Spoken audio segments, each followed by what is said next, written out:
Hello, I will be evaluating the digital marketing campaign carried out by Marvel Studios, a subsidiary of the Walt Disney Studios, for the promotion of their film Avengers Endgame. I have chosen to evaluate this campaign as I have little knowledge of the brand currently, and I think this will allow me to assess it objectively. The film was released on the 25th of April last year, but the promotional campaign started as soon as the previous film in the franchise was released in 2018.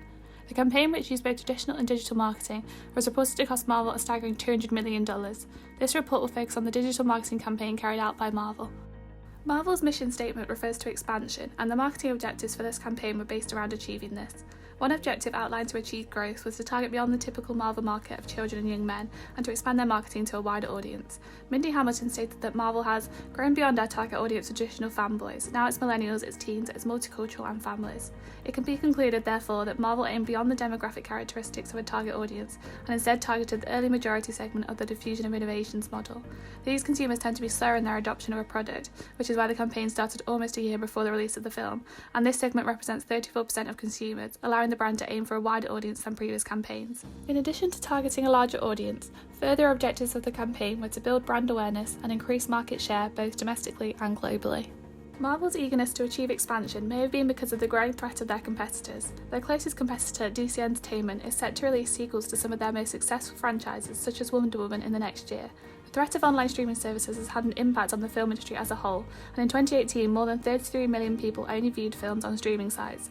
The marketing objectives were to aid Marvel's expansion so that it would be able to compete with growing threats from competitors in the future. The Avengers Endgame campaign used many digital marketing tools to help them achieve their marketing objectives. They used their owned media, and Marvel carried out an extensive social media campaign based around the hashtag Avengers Endgame to entice the early majority segment. This included posting updates on all of their social media sites, which have over 60 million followers combined. These updates included reminders from the previous film and the series, and this referencing tactic can directly appeal to the early majority segment. Consumers in this segment are more attracted to products that provide evidence of their effectiveness, and Marvel's references to their previous successful film acted as verification for Endgame to their target market. From their owned media, Marvel carried out content marketing on their social media sites. They released several videos on their YouTube channel and posted clues on social media to build excitement for the release. The publishing of their own content allowed Marvel to generate earned media from user-generated content. Many videos were posted from Marvel enthusiasts trying to decode these clues, and the social media post generated a new Endgame hashtag for fans to share their theories. This buzz allowed Marvel to build their brand awareness as discussions of the film grew and broke into mainstream markets to new consumers. Earned media also greatly appeals to the early majority segment of consumers, who are most likely to follow trends and the behaviour of others. The Avengers Endgame promotion also utilised paid media, and the campaign heavily focused on collaborations with promotional partners. This included partnerships with brands such as Twitter, who offered Endgame emojis to encourage tweets about the film.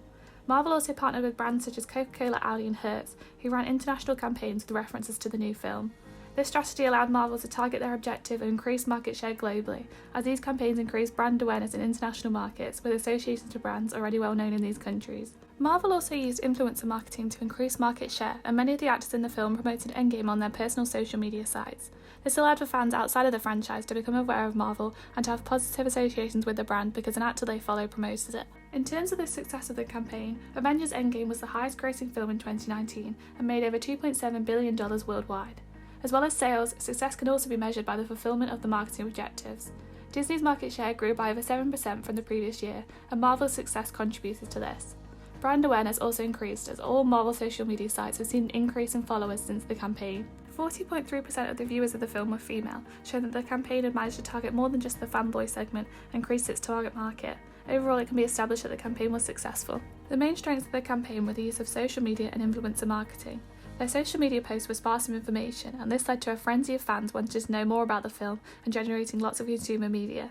This allowed the brand to grow through consumer actions, and these promotions seemed more trustworthy to early majority consumers who rely on recommendations to like a brand. The influencer marketing was also incredibly successful, as influencers such as Robert Downey Jr. have over 45 million followers and have many followers from outside of the Marvel fanbase. The use of influencers meant that a wider audience was reached. Despite the success of the campaign, there are a few weaknesses that could have further enhanced the promotion if altered. The first is that the use of the hashtag Avengers Endgame was not adopted as enthusiastically as several of the other hashtags used by consumers. The second weakness was that many of the brands partnered with were brands that appeal to children and teenagers. It can be recommended that a shorter official hashtag should have been used, and a more diverse group of brands should have been partnered with. These recommendations and additional ones are further explained here. Thank you very much for listening.